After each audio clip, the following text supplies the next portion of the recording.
నమస్కారం. సుఖీభవకు స్వాగతం. ఈరోజు సుఖీభవలో షుగర్ జబ్బుతో స్తంభన వైఫల్యం, ఒత్తిడి, ఊబకాయంతో క్లోమ క్యాన్సర్ ముప్పు, ఎండల్లో చర్మానికి సన్ స్క్రీన్ భరోసా, యోగాతో మోకాళ్ల నొప్పులు అదుపు, ఇంకా హెల్త్ టిప్స్. మధుమేహం అనేది ఒక నిశ్శబ్ద ఉపద్రవం. ఒకసారి మన ఒంట్లోకి చేరాక అది మన తల వెంట్రుకల నుంచి కాలి గోటి వరకు ఆపాద మస్తకాన్ని మెల్లమెల్లగా గుల్ల చేస్తూ పోతుంది. చాప కింద నీరులా మన శరీరాన్ని సమస్యల సుడిగుండంలా మార్చేసే షుగర్ జబ్బు ఇవాళ దాంపత్య జీవితంలోనూ కల్లోలం రేపుతుంది. పురుషుల్లో పటుత్వానికి ఎసరు పెడుతుంది. రక్తంలో గ్లూకోజ్ శాతం అదుపు తప్పడం వల్ల నాడీ వ్యవస్థ, రక్తనాళాలు తీవ్రంగా దెబ్బతినిపోతున్నాయి. దీంతో పురుషుల్లో స్తంభన వైఫల్యం సమస్యగా మారుతుంది. మహిళల్లోనూ ఎక్కడా లేని అనాసక్తిని తెచ్చిపెడుతుందని చెబుతారు నిపుణులు. అదుపు తప్పిన షుగర్ జబ్బుతో తలెత్తే దాంపత్య సమస్యలు, వాటిని అధిగమించే మార్గాల గురించి ఇప్పుడు తెలుసుకుందాం. శృంగారం తనువుల్ని ఏకం చేసే బంగారం, ఆలుమగల అన్యోన్యతకు సంకేతం. తనువుల్ని మనసుల్ని ఏకం చేసే ఈ సృష్టి కార్యంలో నేడు పటుత్వం పెద్ద ప్రశ్నార్థకంగా మారుతోంది. 25 వయసు నుంచే మొదలవుతోన్న పటుత్వ లోపాలు పురుష ప్రపంచానికి పెను సవాలుగా మారుతున్నాయి. ఫలితంగా దంపతుల మధ్య అంతులేని అసంతృప్తి చోటు చేసుకోవటంతో పాటు చివరికి దాంపత్య బంధమే బీటలు వారే పరిస్థితులు ఏర్పడుతున్నాయి. పురుషుల్లో ఇవాళ స్తంభన వైఫల్యం అనేది తీవ్రమైన సమస్యగా ఉంటోంది. పురుషుడు తాను కోరుకున్నప్పుడు అంగం గట్టిపడకపోవటం, ఒకవేళ గట్టిపడినా చాలా కొద్దిసేపే స్తంభించి ఉండటాన్ని స్తంభన లోపం అనుకోవచ్చు. స్తంభన వైఫల్యానికి ఒకప్పుడు మానసిక సమస్యలే ఎక్కువగా కారణమవుతాయని భావించేవారు. కానీ హై బీపీ, షుగర్, గుండె జబ్బుల వంటి శారీరక సమస్యలు కూడా స్తంభన వైఫల్యాన్ని తెచ్చిపెడుతున్నాయని ఇప్పుడు వైద్య రంగం స్పష్టంగా గుర్తించింది. ప్రత్యేకించి షుగర్ జబ్బుతో బాధపడే వాళ్లలో స్తంభన వైఫల్యం అనేది ఎక్కువగా చూస్తున్నామని చెబుతున్నారు డాక్టర్లు. మనకి డయాబెటీస్ ఎక్కువ అవ్వడం వల్ల మనకి కిడ్నీస్లో ఎలా ప్రాబ్లమ్స్ వస్తాయి, ఐస్లో డయాబెటిక్ రెటినోపతి ఎలా వస్తుంది, నెఫ్రోపతి ఎలా వస్తుంది, అలాగనే అంగం లోపట్ల వెజల్స్లో కూడా బ్లాకేట్స్ వస్తుంటాయి. సో దానివల్ల మనకి అంగస్తంభన సమస్యలు కామన్గా చూస్తుంటాం.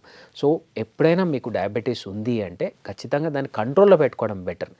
అది అట్లని డయాబెటీస్ ఉంది కాబట్టి నాకు అంగస్తంభన సమస్యలు ఉంటాయా అనేది నాట్ ఏ కంపల్షన్. కానీ అన్కంట్రోల్ డయాబెటీస్లో మాత్రం మీరు అన్న స్టేట్మెంట్ ఖచ్చితంగా వర్తిస్తుంది. మొదటిగా అంగస్తంభనకి నార్మల్ అంగస్తంభన కావాలి అంటే మనకి ఫస్ట్ కోరిక ఉండాలి, ప్లస్ అంగం లోపలికి ఫ్లో బాగుండాలి.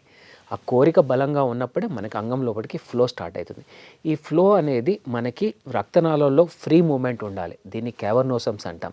ఈ క్యావర్నోసంలో ఫ్లూయిడ్ ఫిల్ కావాలి అంటే మనకి ఎటువంటి అబ్స్ట్రక్షన్ లేకుండా ఉండాలి. కానీ ఈ డయాబెటిక్స్లో మనం చూస్తున్నది ఏంటంటే చాలా స్టఫ్డ్గా ఉంటాయి. అంటే వీళ్ళలో ఫైబ్రోసిస్ చేంజెస్ చాలా ఎక్కువగా కనిపిస్తాయి. దానివల్ల అంగం లోపల బ్లడ్ ఫ్రీగా మూవ్ కాదు. సో దానివల్ల మనకి అంగం అంత గట్టిగా కాకపోవచ్చు, చాలా మెత్తగానే ఉండే ఛాన్సెస్ ఉంటాయి. సో మీరు షుగర్స్ని ఖచ్చితంగా కంట్రోల్లో పెట్టుకుంటే అంగస్తంభన సమస్యలు ఎటువంటి రాకపోయే ఛాన్సెస్ ఉంటాయి. మధుమేహం చాలా రకాలుగా అంగస్తంభన లోపానికి కారణమవుతుంది. మధుమేహం కారణంగా శరీరంలోని పెద్ద రక్తనాళాలే కాదు, చిన్న రక్తనాళాలు దెబ్బతింటాయి.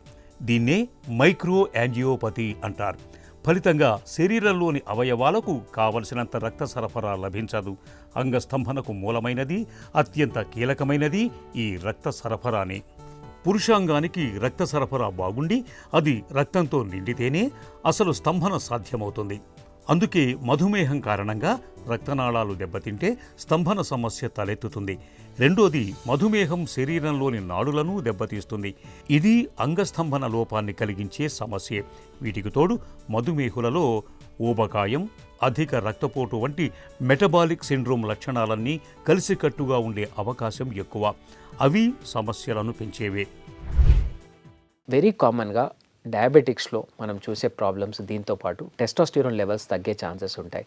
ఎందుకంటే వీళ్ళలో హై థైరాయిడ్ స్టిమ్యులేటింగ్ హార్మోన్ చాలా సివియర్గా ఇంక్రీజ్ అయ్యే ఛాన్సెస్ ఉంటాయి. సో దానివల్ల కూడా మనకి టెస్టోస్టిరోన్ లెవెల్స్ ఎఫెక్ట్ అవ్వచ్చు. సో ఈ టెస్టోస్టిరోన్ ఎఫెక్ట్ అవ్వడం వల్ల మీకు బేసిక్గా సెక్స్ చేయాలనే కోరిక తగ్గే ప్రమాదం ఉంటుంది. సో టెస్టోస్టిరోన్ని ఎఫెక్ట్ చేస్తుంది కాబట్టి ఖచ్చితంగా డయాబెటీస్లో ఈ టెస్టోస్టిరోన్ లెవెల్స్ మనం వెరీ కామన్గా వెరీ లోగా చూస్తుంటాం. అలాంటి వాళ్ళకి మనం టెస్టోస్టిరాన్ రిప్లేస్మెంట్ థెరపీ స్టార్ట్ చేస్తే ఆటోమేటిక్గా మీకు డయాబెటిక్స్లో కూడా సెక్షువల్ ఇష్యూస్ని మనం రీగైన్ చేయొచ్చు. మొదటిగా వీళ్ళకి బేసిక్ అంగస్తంభన సమస్యలు వస్తున్నాయి అంటే మొదటిగా అసలు ఎంత ప్రాబ్లం ఉందని చెక్ చేస్తాం. దీనికి చిన్న పినల్ డాప్లర్ స్టడీ అని ఉంటుంది. ఒక స్కానింగ్ చేస్తాం అంగానికి. స్కాన్ చేసినప్పుడు మనకి అంగం లోపల సమస్య ఏందో ఒక క్లారిటీ వస్తుంది. అంటే ఎంత ఫ్లోస్ ఉన్నాయి. మనకి ఎరెక్షన్ అయినప్పుడు అంగం లోపల పీక్ సిస్టాలిక్ వెలాసిటీస్ అంటాం. ఈ పీక్ సిస్టాలిక్ వెలాసిటీస్ ఎలా ఉన్నాయి, బ్లడ్ ఫ్లో ఎంత అవుతుంది అనేది మనం చెక్ చేసుకుంటాం. దాన్ని బట్టి మన ట్రీట్మెంట్ ప్రోటోకాల్ ఉంటుంది. ఎటువంటి అంగస్తంభన సమస్యకైనా సింపుల్ బేసిక్ మెడికేషన్స్తోని 3 months లోపల ఎంత పెద్ద సమస్య అయినా దాన్ని ఈజీగా రెక్టిఫై చేయొచ్చు. పురుషాంగం అత్యంత సూక్ష్మమైన రక్తనాళాలతో నిండిన సున్నితమైన అవయవం. అంగస్తంభనలో నాడులు, రక్తనాళాలదే కీలక పాత్ర. అయితే వయసుతో పాటు టెస్టోస్టిరాన్ స్థాయి తగ్గటం, శృంగార వాంఛలు తగ్గుముఖం పట్టడంతో రక్తనాళాల్లోనూ వయసుతో పాటు ఎంతో కొంత మార్పులు వస్తాయి. కాబట్టి స్తంభనలు కొంతవరకు తగ్గుతాయి. ఇక ఇప్పటికే హై బీపీ, షుగర్, కొలెస్ట్రాల్, గుండె జబ్బుల వంటి సమస్యలతో బాధపడుతున్నప్పుడు, మానసిక చికాకులతో సతమతమవుతున్నప్పుడు చాలామందిలో స్తంభన వైఫల్యం సమస్యగా మారుతుంటుంది. స్తంభన లోపం ఉందా లేదా అన్నది నిర్ధారించుకునేందుకు వైద్యులు కొన్ని రకాల పరీక్షలు చేస్తారు. వీటిలో ప్రధానంగా రక్తనాళాలు, నాడులు, హార్మోన్ల పనితీరు ఎలా ఉందో పరీక్షిస్తారు. స్తంభన సామర్థ్యానికి రిజి స్కాన్, రక్తనాళాల పరిస్థితిని తెలుసుకునేందుకు కావెర్నోసోమెట్రీ పరీక్షలు ఉపకరిస్తాయి. పీనైల్ డాప్లర్ ఎవాల్యుయేషన్ ద్వారా అంగంలో రక్తనాళాలు ఎలా ఉన్నాయో తెలుస్తుంది. రక్త పరీక్షలో టెస్టోస్టిరాన్, ప్రొలాక్టిన్ హార్మోన్ల మోతాదును తెలుసుకుంటారు.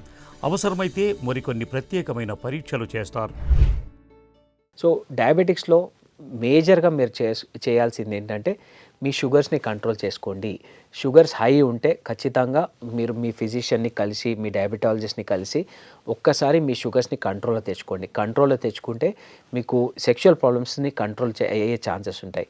ప్యారలల్గా దాంతోపాటు మెడికేషన్స్ ఉంటాయి. ఈ మెడికేషన్ స్టార్ట్ చేయడం ద్వారా ఆటోమేటిక్గా మీ అంగస్తంభన సమస్య కంప్లీట్గా క్యూర్ అయ్యే ఛాన్సెస్ ఉంటాయి. హెల్దీగా ఫుడ్ తీసుకోండి. ఏది కూడా షుగర్ని పెంచే ఫుడ్స్ని ఖచ్చితంగా అవాయిడ్ చేస్తే మీకు సెక్షువల్ ప్రాబ్లమ్స్ ఏం రాకపోయే ఛాన్సెస్ ఎక్కువ ఉంటాయి. అండ్ ఎప్పుడైనా టెస్టోస్టిరాన్ హార్మోన్ అనేది మనం టెస్ట్ చేసేది ఎర్లీ మార్నింగ్ శాంపులే టెస్ట్ చేస్తాం. ఎందుకంటే బాడీలో టెస్టోస్టిరాన్ అనేది పొద్దున చాలా హైగా ఉంది, ఈవినింగ్ 6-7కి వచ్చేసరికి ఈ టెస్టోస్టిరాన్ అనేది క్రమేణా తగ్గుకుంటూ వచ్చేస్తుంది. అండ్ సింపుల్గా మీ ఇంట్లో కూడా టెస్టోస్టిరాన్ పెంచుకోవడం కోసం ఒక 2 kgs డంబుల్ తీసుకొని మీరు టీవీ చూస్తున్నప్పుడు కానీ, మీరు వర్క్ చేస్తున్నప్పుడు కానీ జస్ట్ కంటిన్యూస్ పంపింగ్ చేస్తుండండి. దానివల్ల మీ న్యాచురల్ టెస్టోస్టిరాన్ అనేది బూస్ట్ అయ్యే ఛాన్సెస్ ఉంటాయి. సో అంగస్తంభనకి మెడికేషన్స్ అయినా ఫైనల్ అనేది చాలా కామన్గా అడుగుతుంది. మెడికేషన్స్ పనిచేయని వాళ్ళు వాట్ నెక్స్ట్? అంగం లోపట్లే మళ్ళీ బ్లడ్ ఫ్లోని ఇంప్రూవ్ చేసే మెషిన్నే షాక్వేవ్ థెరపీ మెషిన్ అంటాం. సో ఈ షాక్వేవ్ థెరపీ మెషిన్ సెషన్స్ ఉంటాయి. ఒక 12 సెషన్స్ చేసినప్పుడు అంగం లోపట్లే మళ్ళీ ఫ్లో అనేది ఇంప్రూవ్ అయిపోయి మళ్ళీ న్యాచురల్గా మీకు యంగ్ ఏజ్లో ఒక 20-25 ఏజ్లో మీకు అంగస్తంభన ఎంత ప్రాపర్గా ఉందో అది ఈ షాక్వేవ్ థెరపీ ద్వారా మళ్ళీ రిస్టోర్ అవుతుంది. అండ్ ఎవ్రీథింగ్ ఫెయిల్ అయినప్పుడు అసలు ఏది పనిచేయట్లేదు, షాక్వేవ్ థెరపీ చేసినా కూడా ఎటువంటి ఇంప్రూవ్మెంట్ లేదు అనుకుంటే అట్లాంటి వాళ్ళలో పీనల్ ఇంప్లాంట్ సర్జరీస్ అని చేస్తాం. ఈ పీనల్ ఇంప్లాంట్ సర్జరీస్లో డయాబెటిక్స్లో కూడా వెరీ వెరీ వెరీ కామన్గా చేస్తాం. ఎందుకంటే ఇది కంప్లీట్గా పర్మనెంట్ చేంజ్. ఇది ఒకసారి చేసిన తర్వాత లైఫ్లో మళ్ళీ ఎటువంటి అంగస్తంభన సమస్యలు మాత్రం ఖచ్చితంగా వచ్చే ఛాన్సెస్ ఉండవు. స్తంభన లోపానికి ఇప్పుడు మంచి మందులే అందుబాటులో ఉన్నాయి. ముఖ్యంగా వయగ్రా సమర్థంగా పనిచేస్తున్నట్లు నిరూపణ అయ్యింది. దీనితో దుష్ప్రభావాలు చాలా తక్కువ. సరైన మోతాదులో వేసుకుంటున్న వారిలో 70-50% మందిలో మంచి ఫలితాన్నిస్తోంది. అయితే వైద్యుల పర్యవేక్షణలో తగు మోతాదులో సరైన క్రమంలో వాడుకోవటం తప్పనిసరి. వయగ్రా తాత్కాలికంగా పనిచేసే మందే గాని శాశ్వతంగా స్తంభన లోపాన్ని తగ్గించేది కాదని గుర్తించాలి. సమస్యను బట్టి హార్మోన్ మాత్రల వంటివి అవసరమవుతాయి. వయగ్రాతో ఫలితం లేని కొందరికి సర్జరీలు అవసరమవుతాయి. శాశ్వతంగా స్తంభన లోపాన్ని తగ్గించుకోవాలంటే పీనైల్ ప్రోస్టెటిక్ ఇంప్లాంటేషన్ సర్జరీ ఉపయోగపడుతుంది. అన్నిటికంటే ముఖ్యంగా మధుమేహం రాకుండా జాగ్రత్తలు తీసుకోవటం ప్రధానం.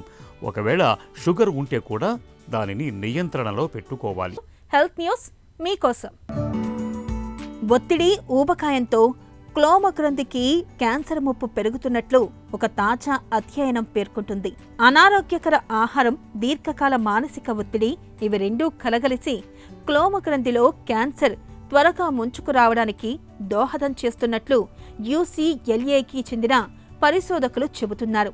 ఒత్తిడి, ఊబకాయం మూలంగా క్లోమ కణాల్లో తలెత్తే మార్పులు క్యాన్సర్కు దారితీస్తున్నట్లు పరిశోధకులు గుర్తించారు.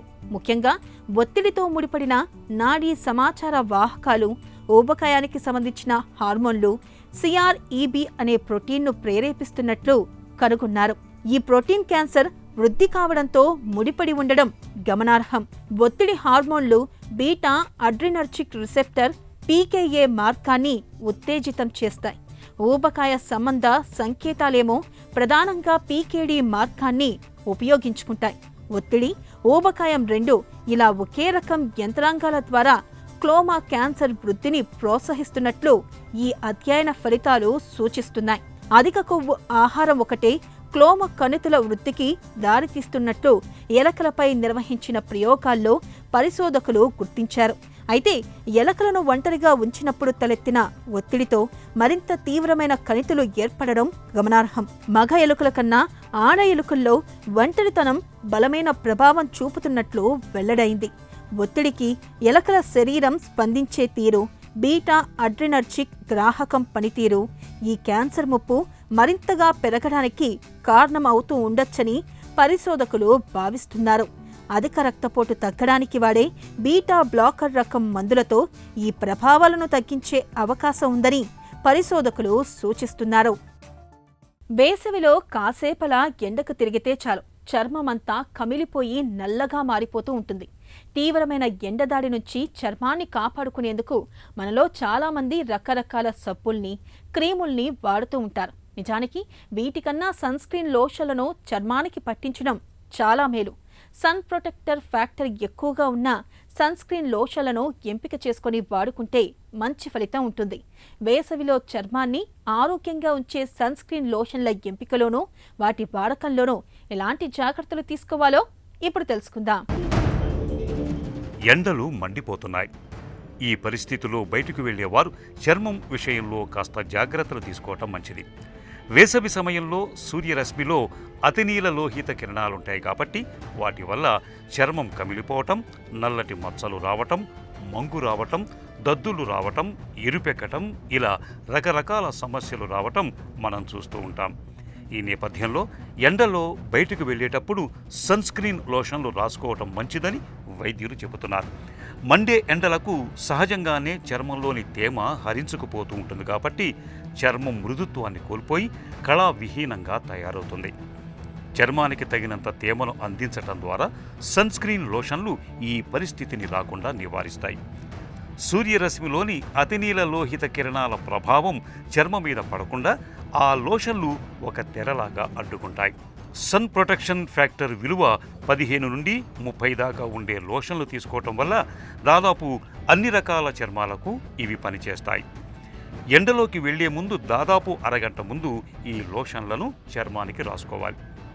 ఎండల్లో గంటకు మించి ఉండేటట్లయితే మరోసారి ఈ లోషన్ రాసుకోవాల్సి ఉంటుంది. ఈ సన్ స్క్రీన్ లోషన్లు కేవలం ముఖానికే కాకుండా ఎండకు గురయ్యే చేతులు, మెడ ప్రాంతాలకు కూడా అప్లై చేసుకోవటం మంచిది. చర్మం కమిలిపోవటం, దురదలు పెట్టడం లాంటి సమస్యలు ఉన్నవాళ్లు SPF ఎక్కువగా ఉండే లోషన్లు వాడాలి. నదుల్లో, సముద్రాల్లో ఈతకు వెళ్లే వాళ్ళు కూడా సన్ స్క్రీన్ లోషన్లు వాడటం మంచిది. మోకాల నొప్పులతో బాధపడుతున్నప్పుడు మన ప్రతి కదలిక అతి కష్టమైన వ్యవహారంగా మారిపోతుంది. కొద్ది దూరం నడవలేం, కాసేపు స్థిమితంగా కూర్చోలేం, కూర్చొని లేవలేం, లేచి కూర్చోవడం బాగా కష్టంగా ఉంటుంది. చివరికి విశ్రాంతిగా పడుకున్న సమయంలోనూ మోకాల నొప్పులు బాధిస్తూ ఉంటాయి. ఇలాంటప్పుడు కొన్ని ప్రత్యేకమైన యోగాసనాల్ని నిత్యం సాధన చేస్తుంటే మంచి ఫలితం ఉంటుంది. మోకాల నొప్పుల్ని అదుపులో ఉంచే యోగాసనాలు, వాటి సాధనలో మెలకువల గురించి ఇప్పుడు తెలుసుకుందాం. ఈనాటి కార్యక్రమంలో మోకాల నొప్పుల సమస్యలకి ఏ విధమైనటువంటి యోగాసనాలు వేయాలి, ఏ రకమైనటువంటి ముద్ర వేయాలి అన్నదాని విషయంగా మనం తెలుసుకోబోతున్నాం. ఈరోజు అతి చిన్న వయసులోనే చాలామందికి స్త్రీలలో కానీ పురుషుల్లో కానీ మోకాల నొప్పులు, ఇది సాధారణంగా ఒక 50 ఏళ్ళు దాటిన తర్వాత ఇది వరకు వచ్చేటటువంటివి. కాళ్ళలో స్ట్రెంగ్తనింగ్ తగ్గిపోవడం, కాలుష్యం లోపించడం, డి విటమిన్ లోపించడం, స్ట్రెంగ్తనింగ్ తగ్గిపోవడం ద్వారా తొందరగా మరి ఆ మోకాల చిప్పల అరిగిపోవడం, అంతేకాకుండా అధిక బరువుగా ఎక్కువగా ఉండడం ద్వారా, అంటే సుమారుగా మీరు ఉండాల్సినటువంటి వెయిట్ కన్నా కూడా 30 కిలోలు 20 కిలోలు ఎక్స్ట్రా ఉండడం ద్వారా ఆ బరువంతా కొన్ని సంవత్సరాల తరబడి ఫస్ట్ ముఖ్యంగా మోకాళ్ళ మీదే పడి ఆ మోకాళ్ళన్నీ అరిగిపోవడం, ఇవన్నీ కూడా తెలిసి వచ్చేటప్పటికి ఇవన్నీ కూడా చేయి దాటిపోతూ ఉంటాయి. సో కాబట్టి ఇప్పుడు ముందుగా చూడాల్సింది ఏంటంటే మోకాళ్ళ యొక్క పై భాగాన్ని కింద భాగాన్ని స్ట్రెంగ్తనింగ్ చేయాలి. తొడల భాగం, టైస్ భాగం, బ్యాక్ సైడు, కాఫ్ మజిల్ని ఇవన్నీ కూడా స్ట్రెంగ్తనింగ్ చేస్తే ముందు ఆ సమస్య నుంచి ఉపశమనం అన్నది లభిస్తూ ఉంటుంది. తర్వాత మీరు కాల్షియం ఎంత ఉంది, డి విటమిన్ ఎంత ఉంది, ఇవన్నీ చెక్ చేసుకొని మీ హైట్కి మీరు వెయిట్ ఎంత ఉన్నారు, కేవలం దానికి మాత్రమే మందులు వాడితే ఉపయోగం కాదు. దాని గురించి పూర్తిగా అవగాహన కావాలి. అది ఎందువల్ల వస్తుంది, దానికి ఏమి కారణాలు, కాల్షియం ఎంత ఉంది, డి విటమిన్ ఎంత ఉంది, స్ట్రెంగ్తనింగ్ ఎలా ఉంది, మీ హైట్కి తగ్గట్టు వెయిట్ ఎంత ఉన్నారు, ఇవన్నీ కూడా పరిశీలించి సరిచేసుకుంటూ ముందు ఏదేమైనప్పటికీ కూడా కొన్ని ప్రత్యేకమైన వ్యాయామాలు, ఆసనాలు చేయడం ద్వారా లెగ్స్ యొక్క టైస్, కాఫ్ మజిల్ యొక్క స్ట్రెంగ్తనింగ్ పెరగడం ద్వారా ముందు ఆ నొప్పి నుంచి మీకు ఉపశమనం ఏర్పడుతూ ఉంటుంది. తర్వాత దానికి సంబంధించినవన్నీ కూడా మీరు సరిచేసుకోవడం ద్వారా మీకు పూర్తి నివారణ పొందవచ్చు. ఇందులో భాగంగా కొన్ని ఉత్తాన పాదాసనానికి సంబంధించిన కొన్ని వేరియేషన్స్, ఎక్సర్సైజ్ ఎలా చేయాలో, అదేవిధంగా వాయు ముద్ర ఏ విధంగా చేయాలో ఇప్పుడు మనం చేసి చూద్దాం. మోకాల నొప్పుల సమస్యల నుంచి ఉపశమనం పొందడానికి ఉత్తాన పాదాసనం మరియు వాయు ముద్ర ఏ విధంగా చేయాలన్నది ఇప్పుడు మనం తెలుసుకుందాం.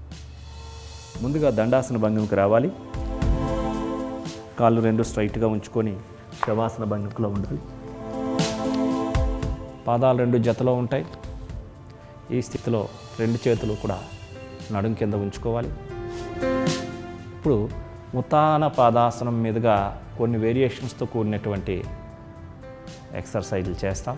ముందుగా లెఫ్ట్ లెగ్ని రైట్ చేసి మరలా డౌన్ చేయాలి. ఇప్పుడు రైట్ లెగ్ని రైట్ చేసి మరలా డౌన్ చేయాలి. మరలా left leg, right leg, left leg, right leg, left leg, right leg, left leg. ఇప్పుడు లెఫ్ట్ లెగ్ డౌన్ చేసి ఇప్పుడు రెండు కాళ్ళని ఉత్తాన పాదాసనం, రెండు కాళ్ళని కూడా పైకి రేజ్ చేసి 30 డిగ్రీస్లో కాళ్ళు స్ట్రైట్గా ఉంచుకోవాలి.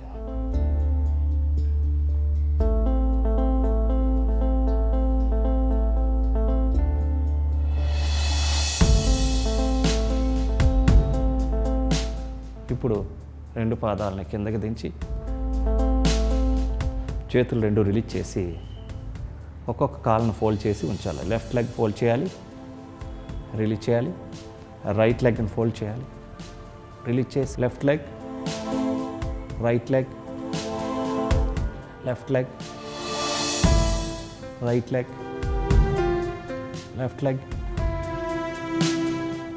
Right leg, left leg, right leg, left leg, left లెగ్ని రిలీజ్ చేయాలి. ఈ విధంగా లెఫ్ట్ లెగ్తో ఒక 10 టైమ్స్, రైట్ లెగ్తో ఒక 10 టైమ్స్. ప్రశాంతాసనంలో విశ్రాంతిగా ఉండాలి. ఇప్పుడు లెఫ్ట్ సైడ్ తిరిగి ప్రశాంతాసనం నుంచి సుఖాసనానికి రావాలి.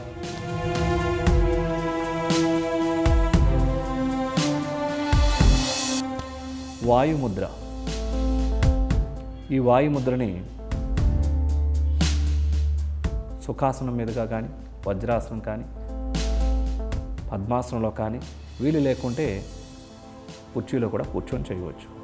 అరచేతులు ఆకాశం వైపు చూస్తున్న విధంగా మోకాళ్ళ పైన ఉండాలి. వెన్ను నిటారుగా ఉండాలి. షోల్డర్స్ రిలాక్స్గా ఉంటాయి. మోచేతులు విశ్రాంతిగా ఉంటాయి. ఈ స్థితిలో చూపుడు వ్రేలిని బొటన వ్రేలు యొక్క కిందకి మడవాలి. చిటికిన వ్రేలు, ఉంగరపు వేలు, మధ్య వ్రేలు స్ట్రైట్గా ఒకదానికొకటి తాకుతున్న విధంగా ఉండాలి. ఈ స్థితిలో కళ్ళు మూసుకొని పూరక, కుంభక, రేచక, శూన్యక నియమాలు, నిష్పత్తులను పాటిస్తూ ప్రాణిక్ బ్రీతింగ్ చేయాలి.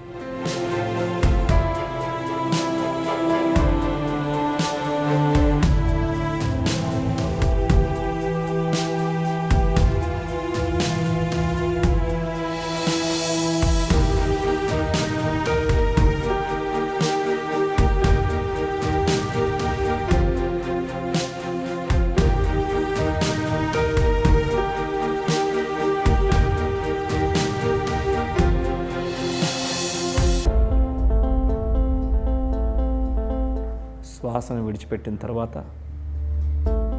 నిదానంగా కళ్ళు తెరిచి ముద్రను రిలీజ్ చేయాలి.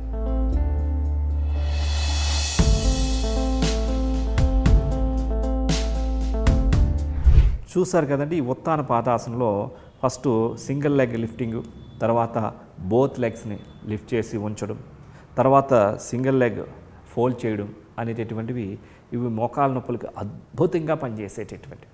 ఒక 10 రోజులు ప్రొద్దున్న ఒక్కొక్క కాళ్ళతో 5 నుంచి లేక 10 సార్లు మీకు ఎంత వీలైతే అంత చేసి చూడండి. ముందు తక్షణమే మీకు నొప్పి సమస్య నుంచి బయటపడతారు. తర్వాత వైద్యులను సంప్రదించి మరి ఏమేవి కరెక్ట్గా ఉన్నాయి, ఎలా ఉన్నాయని చక్కగా సరి చేసుకున్నట్లయితే కనుక మీ యొక్క ఉన్న ప్రాబ్లంను బట్టి సులభంగా బయటపడవచ్చు. అదేవిధంగా ఇవి చేయలేనటువంటి వాళ్ళు కూడా మరి వాయుముద్ర ప్రాణాయామాన్ని, శరీరంలో వాయుతత్వాన్ని బ్యాలెన్స్ చేయడానికి ఈ వాయుముద్ర చాలా బాగా ఉపయోగపడుతుంది. మోకాల నొప్పులనే కాదు, ఏ ఇతర నొప్పుల నుంచి అయినా సరే ఉపశమనం కలగడానికి ఈ వాయుముద్ర అద్భుతంగా పనిచేస్తుంది.